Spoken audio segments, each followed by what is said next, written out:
And I've done that before where I was sitting in jail and halfway through I lost my voice, so I just had one of the inmates finish it for me. And it worked out real well, you know. The guy went on to be a preacher and he's got a mega church. If you're listening. Lion was right off the bat.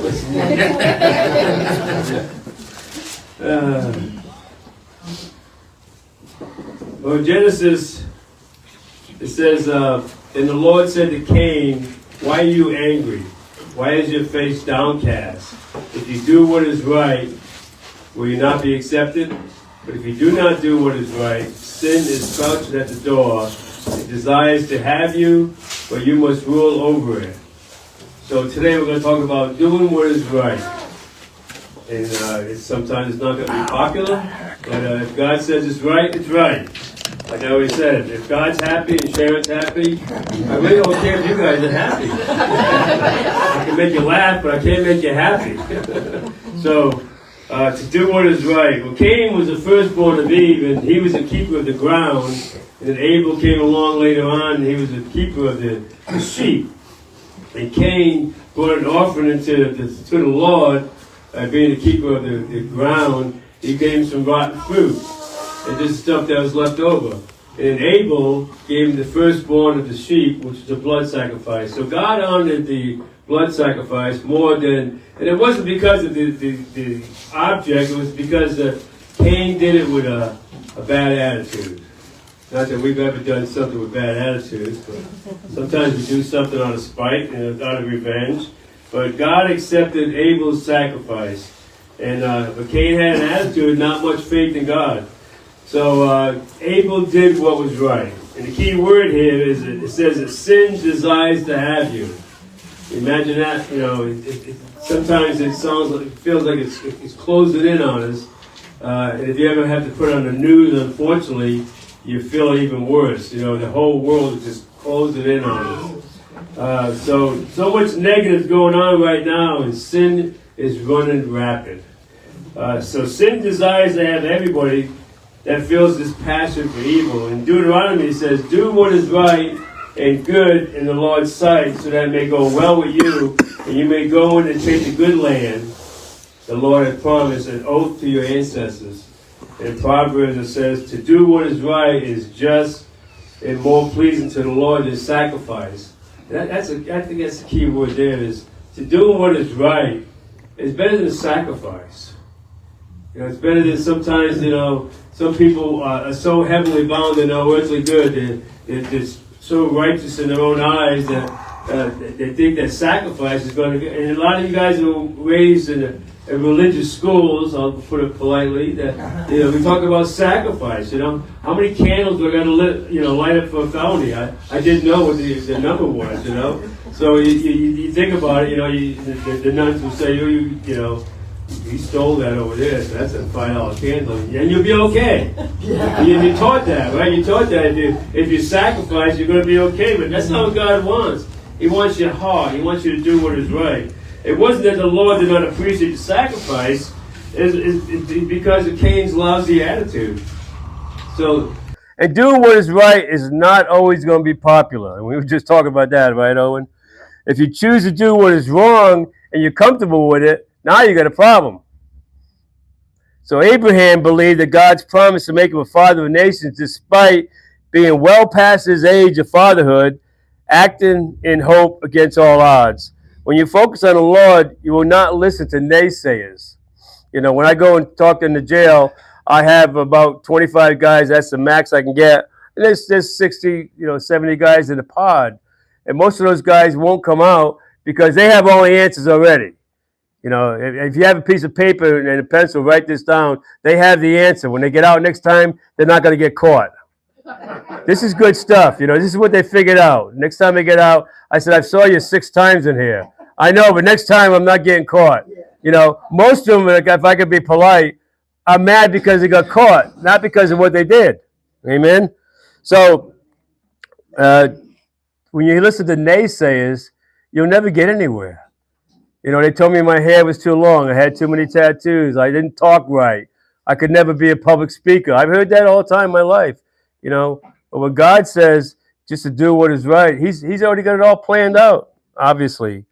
David, as a young shepherd, he fought against Goliath, defying the odds, despite being dismissed by his older brother. So he allowed God to use his faith where his physical ability couldn't even show up. They put the armor on it, fell on the ground. And what would you think? Well, I'm in trouble now. Here's this big Goliath, ugly guy in front of me. And what do I have? A handful of rocks. What am I going to do with these? I'm going to use my faith and light this big guy up. And he sure did, didn't he? So God rescues them. And sometimes God waits, Shadrach, Meshach, and Abednego, when King Nebuchadnezzar said, all you got to do is bow down to me and we'll spare you. Otherwise, you see that oven over there? You're on the lunch menu. You're going in there in the fire. The fire was the intense heat. And they ended up doing what was right and listening to God. And God, they're standing in front of that fire. But I think that's the message right there, because sometimes God doesn't act until you actually walk into that oven. A lot of us will be right there at the threshold, and we don't feel like God's doing anything, but we have to make that step. And what they did is they walked into there, and God saved them. And the only thing destroyed was the rope that tied them up. The only thing destroyed was the earthly bondage they had. So there's a message right there, right? So God will destroy what binds you up, what was holding you captive. And they even said the three guys were in there. They said they saw a fourth guy, and we know it was an angel or the figure of Christ in there. And they did what was right, and God prevailed again. So the question is, do we have the faith to go up to the fire, but do we have the faith to make that step? That's a big step, going into that fire. So 40 years ago, on January 28th, the Challenger blew up. And everybody here, if you remember, you were watching that space shuttle go up, and I think there was 15 before that, 17, and everything was perfect. And then when that space shuttle had the smoke go that way, you knew right there something was wrong. Something went terribly wrong. And there was a guy named Roger, a NASA engineer, and he's the only one that decided, this is Florida, but it's going to be 30 degrees in the morning. Back that 40 years ago. He said that O-ring will not stand up to 30-degree weather. And they thought that they really got upset about him. He was the only one trying to do what was right, but they were appalled because they said, we got a schedule, TV cameras are here. We got to do this. It took like a month to get this thing all the way to the launch pad. We can't have time to change that O-ring. We'll go ahead and go for it. And if you remember the story, what happened was they got on there, and he thought when they fired it up that it was going to blow up right there. But as it went up 20, 30, 45 seconds, he even thought, well, maybe it will. And then at 73 seconds, we know what happened. That O-ring failed. An O-ring. Think about it. How many guys have hot rods out there? An O-ring. Left us on the side of the road, but we could walk home. But these guys here, the 7 people in the Challenger, couldn't walk home. And he wanted to do the right thing in spite of going against all those people. And I bet there were 7 people and some families that wish they would have listened to him. Our decision to not do the right thing can have more negative results than we can imagine. The crew members of the Challengers represented a cross-section of American population of race, gender, background, and religion. And the explosion came in the most significant era of the 1980s. They figured 1 billion people was watching it and knew something happened. And each one of them had a unique story. They were Air Force pilots, Navy captain pilots, electrical engineers, U.S. Air Force officer, the first Asian American astronaut to fly in space, a physician, an accomplished researcher in laser physics, an engineer for Hughes Aircraft Company, selected to study the effects of the space shuttle, and a Concord high school social teacher that was chosen out of 11,000 people and never got to tell anybody about it. So what I'm saying is, in 73 seconds, all this information, all these people, what could have these people accomplished in 40 years? You think about it, when God calls you, if God called me 40 years ago, and I would have just been fixing cars for 40 years. And I got most of them fixed. They were pretty good. I got paid real well. But what have I accomplished in 40 years? I just got to think about me. I answered the call to do what is right, in spite of a lot of people saying, "Well, no, you don't look like a preacher. I don't think you're called to be a preacher." But my one pastor, John Christensen, he knew, and Sharon knew that God's got you where He wants you. There's a reason for what have I accomplished in 40 years because I listened to God and did what was right. And Michael J. Smith, the captain of the ship, they said at about 20 seconds, he said, "Roger, go at throttle up." And right at 70 seconds, you heard the last word he said, "Uh-oh." And at 73 seconds, it blew up. Look at the knowledge that could have influenced the world. They could have, got a cure for something. We don't know. We'll never know what these 7 could have accomplished. The one teacher that went back could have inspired people to become an astronaut, inspired their kids. So all throughout the Bible, there's many people that went against the odds trying to do the right thing. And Joseph in the book of Genesis, we know about Joseph. If you've ever read a good story in Genesis about Joseph, and he had a dream. He had a dream that he was going to be rule over not only his brothers, but the sun, the moon, and the stars would bow down before him. It's a dream that God gave him. And his brothers were jealous. So they sold him on a caravan heading to Egypt and got some money for that. And Joseph always did the right thing in spite of all the odds. When he was brought to Potiphar and became a trusted servant, how do you guys know just when everything's going good? You ever watch a show and the music is good? You know when that music goes nice, the boogeyman's coming out. That zombie's coming out and knocking at your door. And he got 20 of his friends. Something's going on when something's going good. So here's Joseph, and Potiphar trusted him, and they saw that he was a good worker, and he trusted him to take care of his household. And but Potiphar's had a horny wife, and he tried to jump the bones of Joseph. Joseph was a strapping, good-looking guy. I didn't know him personally, but he was a hard worker. And she tried to get him, and he did the right thing and ran out. And then she accused him of attacking her, and Joseph ended up in jail. And Joseph did the right thing in jail. He was interpreted dreams in jail. So when Pharaoh heard that he could interpret a dream, he commissioned Joseph to interpret a dream. Now think about it. Now we read that story. You guys just think, well, that's all well and good, but if you're in jail, Pharaoh was the one that put most of those people in jail. So here's Joseph doing the right thing, and those people were not happy about Pharaoh, so they sure weren't happy about Joseph helping them. It's like the guy that used to lock everybody up in the cell. Remember that guy? We used to call him the turkey. And that comes from way back in the middle of the centuries where they would turn a key to lock all the cells you see on TV. That's where you get the word turnkey. A little history there. So when Pharaoh called Joseph, it wasn't popular for him to help Pharaoh, but he was still doing the right thing. But as we see a pattern of Joseph helping everybody out, and impressed by his wisdom, Pharaoh made Joseph the second most powerful man in Egypt. And when the famine brought his brothers to Egypt because they had no food back home, guess what? His dream was come to pass because he was controlling everything they had. And he was above all them. He had 2 choices: do what most people do or do what is right. But I believe this story has motivated many people to ask the most important question.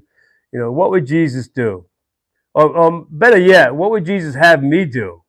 We used to wear those little bands over there, and it reminds us, what would he do? And somebody asked me the other day, are you a Christian? I said, well, I want to do what Jesus did. I mean, if that makes me a Christian, that's great. But I want to keep it simple and do what Jesus did. And try to do what Jesus did.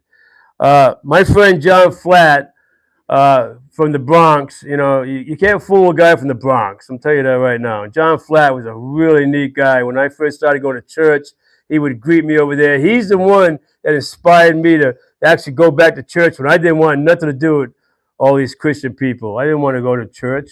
I wanted to stay home and get stoned and drunk. I didn't waste my time going to church, back then and back in 1985. But John Flatt had a way of saying, just hang out and see what happens. And John Flatt was painting. He was a painter. And he painted a house one day. He painted his room. He's telling me about, he painted the closet. And he's got his ladder out. He was going to paint the top of the shelf. And he thought, well, nobody could see that anyway, so I won't worry about that. So I said, what happened, John? He said, well, I started driving home, and guess what happened? God spoke to him, you need to go back and paint at the top of that shelf. I said, John, who's going to see it? He said, well, God's going to see it. He's got the view from up there. That's what he told me back then. It reminds me of that story, which I wasn't going to tell, but I think it's appropriate. It's the guy that was really deceitful, and he would thin the paint real bad. He mix it with water, so when he paint, the paint wouldn't last over there. And the lady said, you need to go back and repaint this room. It's not good. So he says, I'm not going to do that. So he's driving home, and God spoke to him. He said, repaint and thin no more. Nobody got that. So John went back and did the right thing. 25 years ago, Sharon and I had to make a decision that was not popular. I was writing for Dixie Biker magazine, and I got the title Reverend now, and Monk branded me with that title. And Dixie Biker magazine was a hardcore magazine, and I was a member of the CMA back then, and they didn't want me to write for the magazine. I said, why not? It's a biker magazine. Well, there's girls in bikinis. I said, good, more bikers will look at it. I said, put my article right next to one of those girls. So they told me I couldn't write for that. And I had to make, and I really, I mean, it's funny, but we had to pray about that. Me and Sharon go, well, are we doing the right thing? Are we just doing what our gut reaction does? Or is this what God wants? Does God want me to be the chaplain for these bikers? And obviously we knew what the answer was, because we would go to a gas station. The guy would come over and said, man, I was having a bad week, but I read one of your articles. And it happened 100 times. Me and my wife were having a fight, and we read your article, and we saw how you and Sharon got over stuff, So we knew that it was affecting people that never would walk in church, but they would read that magazine because it had girls in bikinis in it. So, but when I was asked to be the chaplain for the Confederation of Clubs 25 years ago, I had to think about that, because the CMA again said, you can't be the chaplain for that. I said, why not? It's full of bikers. I mean, there's all these patch holder bikers. That's what God's called me to be. Well, we don't want you. I said, well, so I left them, and we had to pray about that. I was a member for 9 years for CMA. I said, do I leave that and go with what I think that God wants me to go and to do what was right? So I've been the chaplain for those guys for 25 years, and I know that was the right thing to do. And I go places that many pastors won't go. They won't go to the tattoo shop, so I have to go. Someone's going to do it, So for 200 times I went to yeah. I was in jail one day, and I was telling him I just come back from vacation. I was showing my tattoos I got, and the chaplain in the jail, he says, you told those guys you got a tattoo? I said, that's not true. He said, you didn't? I said, no, I told him I got 2. But that's the difference between somebody with a tattoo and someone that does not have one. We don't care if you don't have one. So do I listen to God and follow the crowd, or do I believe that God had a plan for my life and to do what is right? And these were serious decisions that me and Sharon had to make, to find out that are we just going up, what we'd love to do, I mean, think about it. I get paid to go to Bike Week and barbecues for a living. How cool is that? I went to a car show yesterday, right, Randy? Went to the Groundhog Gala in Sanford over yesterday. There's probably 500 cars there, and I'm walking around and talking to people, and I go, this is my job. And I'd be in Sturgis, and I called my son Shal. He said, what are you doing? I'm getting my Sturgis tattoo. He said, what are you doing? I said, I'm at work. You can't make this stuff up. And God's up there going, I got you. Just keep doing what is right. But Joseph always had a chance to go along with the crowd. Anytime where he was, he could be in the jail and just went along. Oh, I'm not going to interpret your dream. He'd been a hero of that jail because he went against Pharaoh. But he ended up doing what was right. We could have just gone along with the people telling us that what God has called us for. Isn't it funny how people will tell you what God's called you for? I've never understood that. One guy one day said, oh, I had a prophecy from God that told me what you need to do. I said, well, if you had a prophecy, I think it's for you then, not me. I said, God will give me my prophecy, so don't worry about it. But my buddy John did not have to paint that top shelf, but he did. And it really, you can see, 40 years later, it still affects me that he did the right thing. And nobody knows he did that except he did. Like the CVS pharmacy. Do you remember CVS and Walgreens? They used to sell cigarettes, you know? And they had to do the right thing one year and stop selling cigarettes. What was the amount of money that went to purchasing cigarettes that they made? And they had to do the right thing because it was going against what they preach, But put simple, the sale of tobaccos is inconsistent with their purpose. So they stopped selling them. But the question is, do you have the faith to do the right thing? Did Moses have the faith to do the right thing at the Red Sea? Did David have the faith to do the right thing in front of Goliath? Did Peter have the faith to do the right thing when he stepped off that boat? And the answer is no. But character develops faith. And you just got to renew your character, and it will develop your faith. When you navigate through the trials laid before you, you will find a prize at the finish line. But no race ever run was won staying at the finish line. I'm sure they were thinking, do I really have that much faith? But faith will take you places that common sense tells you not to go. I can guarantee you that. I remember being in the Dominican Republic one day, and I was at a prison, and there wasn't a lot of guys coming out for the program. And I went down to the dungeon where all the guys were down there, and they were cooking stuff and tattooing themselves. And they wanted to give me something to eat, and I said I'm okay. And they wanted to tattoo me. I said no, I'll pass on that. They had like a barbed wire tattoo on them, And but I talked to the little Dominican Republic guys, and I give my testimony real quick, and then I grab about 10, 20 and bring them upstairs. They ended up calling me the Pied Piper because all these guys followed me upstairs, and they ended up having 100 guys up there. And I knew that going down there was scary, but I had to do the right thing. And then the guards told me later on that they don't even go down there. That's off limits to them. So, well, I made it. But until you take the leap of faith, you'll never know. So, I was under the weather last week, and Sharon had to put up with me sitting at home and doing nothing except writing this sermon. So I had a lot of time to think. And when I think, a lot of crazy things. I think about, I turned 72 last week. And I think about, another year. My gosh, So I think about how times have changed. Is it just us or times have changed? I'm with my mom the other day, and Sharon's buying us some Boost. Is that what it was? Think about it. We started off in a booster chair. Now we're buying Boost. You think about these things. There's someone up there with a sixth sense of humor. When I'm a little kid, we had a baby crib, right, with bars on it. Then we had a tricycle that had handlebars. Then we bought motorcycles that had sissy bars, right? Then we got, drinking, so we went to the bars. We drank too much. We ended up in the prison bars, right? Now we're walking on the phones, hoping we have enough bars.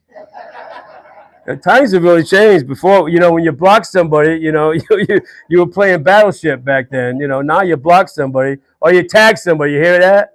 Yeah, back in the 60s, you were playing tag, you're it, So if I was caught talking to a box, I don't care if her name is Sirius or Alexa, back in the 60s, I was either doing acid or I was crazy, And the box talks back. Well, a couple of times it did.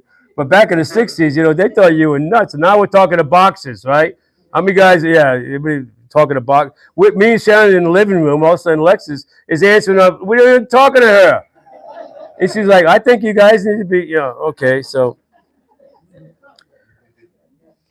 But all my phone notifications, I'm over there somewhere, my phone rings, I'm thinking, oh, I got a notification. It's my washing machine. I'm serious. Charles got this thing set up for my washing machine. I'm thinking I'm getting a call. No, it's my washing machine. Tell me my jeans are ready. I didn't even put them in there. But you think about it. We start off in diapers. We end up in diapers. But it's kind of convenient if you cough real bad. Yeah, I should be sick. Yeah, but what I figured out the whole thing is we got to be nice to your kids because they're gonna pick out our nursing homes. So I wrote a poem also. Don't listen to the negative comments. They're spoken by people that never tried. Don't follow the advice from a doubter. Their success stories are made up of lies. Don't be influenced by a closed-minded person. They will always follow the rest. Don't be a fool for people that do not care about themselves. Their success rate is measured by social success. Do beat to your own drum. Don't follow the crowd. If it's been done before, do it vigor and twice as loud. Do go off the path. Be your own pioneer. Trust the direction from God who holds you so dear. Don't settle for second best. You are much better than the rest. Use the faith God gave you to be holy in His sight. Only then will you have the strength to do what is right. So if you read the Bible, God did not choose people that didn't make mistakes. They were not people that were of royalty. They didn't always fit in the popular crowd. They were not overly educated. They weren't sophisticated speakers. They were not overly confident. Their priorities were not always consistent. Most of them lacked ambition, and none of them had leadership qualities. They were all peasants and laborers. But what they did have is the faith, and they did what was best. But what they all achieved at the time they spent with Jesus, and think about that. They had none of these qualities, but when they spent that time with Jesus, all these qualities came out. When you sit in a chair every day, I didn't see anybody check that chair to make sure it fell. Even that one, I used a chair the other day to put something up, and the legs came out, and I was on the cement in 2 seconds. I checked the chairs. I don't even use chairs. I use a ladder now. So I've had my same bike for 22 years, and I would fire that up, gas it up, and go to Pennsylvania in a heartbeat. For 22 years, it has never broke down. It has never left me on the side of the road. I have faith in that bike. When Sharon makes a shepherd pie, she does not change the ingredients. Why? Bashar won't let her, because it is just the way you want it to taste. When Guido talked to heads on my old rat rod out there, he didn't even need a book. He knew the sequence. He knew how much to talk it. Why? Because he'd done it 50 times before, and it always worked right. When Peggy makes her little chocolate cakes, and when she does the desserts over here, she doesn't change the ingredients that her mom gave her when she was 10 years old. Why? Because it tastes so darn good. You don't need to change that. When I make my ribs, and those guys hated this when I talked about this in the jail, I have a rub that has all these seasoning. There's 10 different seasoning. I don't change one speck of seasoning. Why? Because my ribs taste good. And I do the right cooking like that. And Sharon told me, you do not change that recipe. When God has provided for you and you've listened all the time and you expect good results because He knows what's best for us. When we do the right thing, we know in spite of the odds against us, we will prevail. So if God is for us, who could be against us? Amen.